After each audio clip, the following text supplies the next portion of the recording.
Hello everyone. आज की class में निर्णय नंबर 2 को बहुत ही अच्छे तरीके से आज हम सॉल्व करेंगे। ये निर्णय कह रही है कि निर्दिष्ट त्रिभुज का खागा के क्षेत्रफल के बराबर एक आयत बनाओ। जब निर्दिष्ट त्रिभुज का आधार खागा 5 सेंटीमीटर, आधार कोण का खागा 50 अंश तथा भुजा का और खा 4 सेंटीमीटर दिया हुआ है, तो हमें एक त्रिभुज के क्षेत्रफल के बराबर एक आयत का निर्माण करना है जिसकी ये दूरियां हमें दे रखी हैं। इससे पहले निर्णय नंबर 1 को बहुत ही अच्छी तरीके से समझाया जा चुका है। आप चैनल में जाके वो वीडियो देख सकते हैं। शुरू करते हैं। इसमें जो कह रहा है कि ये जो दूरी है ये हमारा आधार हो गया खा और गा। इसके बाद ये इसकी दूरी जो दे रखी है वो दे रखी है 5 सेंटीमीटर।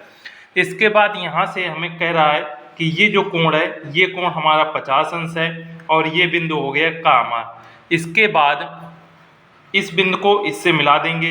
ये जो 50 अंश है इसकी जो दूरी है का और खा की, इसकी दूरी हमें 4 सेंटीमीटर रखना है।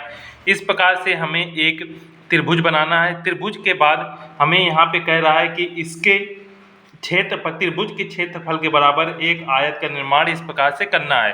तो हमें ये दोनों प्रक्रियाएं एक साथ करनी है। तो शुरू करते हैं। सर्वप्रथम पटरी की मदद से हम इसमें एक आधार 5 सेंटीमीटर का खींचेंगे। आधार इसमें हमें प्रश्न में पहले से दे रखा है, इसलिए इसकी दूरी जो रहेगी वो 5 सेंटीमीटर का आधार हमने खींच लिया। आधार की जो दूरी है ये 5 सेंटीमीटर है, इसे 5 सेंटीमीटर लिख देंगे और इसमें इसका नाम दे रखा है खा और गा। इसके बाद कह रहा है कि का खा और गा जो है 50 अंश है, अर्थात खा का जो कोण है वो हमारा 50 अंश दे रखा है। तो चांदे की मदद से इसमें हम इस प्रकार से चांदा रखेंगे और यहाँ पे एक 50 अंश जहाँ पे है वहाँ पे इस प्रकार से पॉइंट रख देंगे। पॉइंट रखने के बाद अब हमें ये दूरी जो है पहले से दे रखी है उसमें कि ये दूरी 4 सेंटीमीटर है, इसलिए पटरी की मदद से इसमें इस बिंदु से मिलाते हुए हमें 4 सेंटीमीटर की दूरी रखना है। ये कोण हमारा 50 अंश का रहेगा। यहाँ से लेके 1 2 3 4 सेंटीमीटर दूरी का इस प्रकार से हम इसमें रेखा खींच देंगे और इस पॉइंट को हम इस पॉइंट से मिला देंगे। इन दोनों को इस प्रकार से हम मिला देंगे और इसका नाम यहाँ पे लिख देंगे का। ये का हो गया और ये कोण जो था हमारा कोण है 50 अंश। साथ में ये जो दूरी है ये दूरी दे रखी है 4 सेंटीमीटर, इस प्रकार से लिख देंगे। ये हमारा त्रिभुज बन चुका है। अब त्रिभुज के बाद इसमें कह रहा है कि त्रिभुज के क्षेत्रफल के बराबर एक आयत बनाओ। तो इसके लिए सर्वप्रथम जहाँ पे ये का बिंदु है इस पॉइंट पे हम प्रकाल के ये नोक रखेंगे। प्रकाल की नोक हम इसमें इस प्रकार से रखेंगे और इस रेखा का हम लंब अर्धक करेंगे। लंब अर्धक करने के लिए आपको ये प्रकार की नोक अपने इस प्रकार से सेट करना है कि यहाँ से जब आप इसमें चाप लगाएंगे इस वाले खा और गा वाली रेखा में, तो ये एक दूसरे को काटते हुए जाएं। तो ये जो नाप है ये अपनी इच्छा अनुसार रखते हैं इस प्रकार से कि इस दोनों रेखाओं को इस प्रकार से काटें। ये देखिए दोनों कट कर रहे हैं। जहाँ पे ये कट कर रहे हैं वहाँ पे इस प्रकार से ये हम पॉइंट रखेंगे प्रकार के और नीचे यहाँ पे हम चाप लगा देंगे। इसी प्रकार से प्रकार की जो साइज है उतनी ही रखेंगे और यहाँ प्रकार की नोक रखेंगे और यहाँ से एक इस प्रकार से चाप लगा देंगे। जहाँ पे ये दोनों चाप एक दूसरे को काट रहे हैं इनको हम मिला देंगे।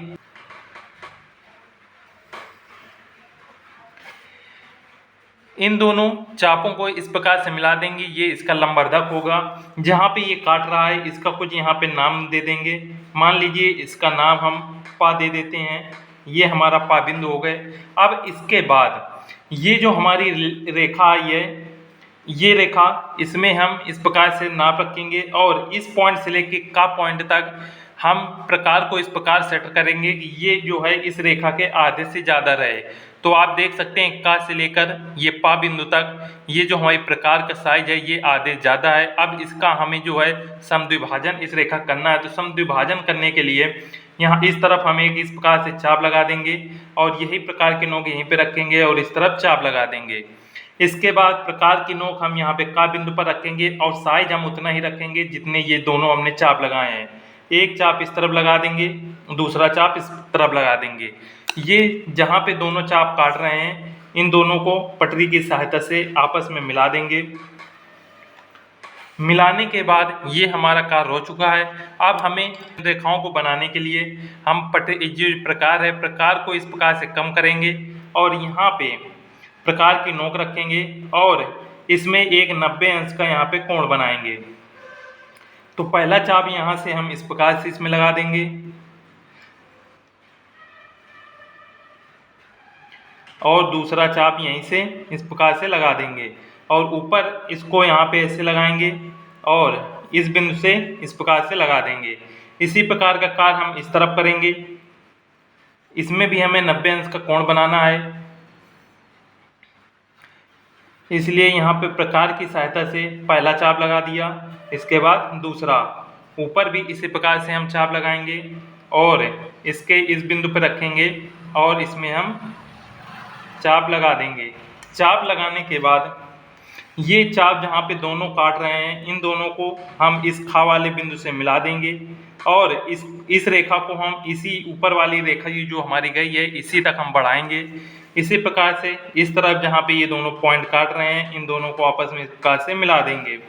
और याद रखिएगा, ये जब आप इसमें 90 अंश का ये वाला कोण बनाए तो इसको बिल्कुल छोटा बनाना है। जैसे ये मेरा बड़ा बन गया है तो ये यहाँ पे काट रहा है तो यहाँ पे दिख नहीं रहा है, इसलिए ये 90 अंश का कोण जब बनाए तो यहाँ से छोटा सा लें ताकि ये जो दोनों चाप यहाँ पे काट रहे हैं तो यहीं का ही काटेंगे, जो हमारे जैसे इस तरफ ये समझ में आ रहा है तो इस तरफ भी समझ में आएगा। इस प्रकार से इतना करने के बाद ये जो हमारी इस तरफ के एक्स्ट्रा लाइन है इसको हम रिमूव कर देंगे। इस तरफ की भी ये रेखा को इरेज कर देंगे। हमें सिर्फ इस बिंदु से इस पॉइंट से इतना हमें ये रखना है। इसके बाद यहाँ पे एक नाम दे देंगे चा और ये यहाँ पे काट रहे हैं इसका नाम दे देंगे छा। ये हमारा त्रिभुज के क्षेत्रफल के बराबर एक आयत बन चुका है। यदि इससे रिलेटेड किसी प्रकार का डाउट है तो आप कमेंट करके पूछ सकते हैं। मिलते हैं नेक्स्ट वीडियो में। जय हिंद।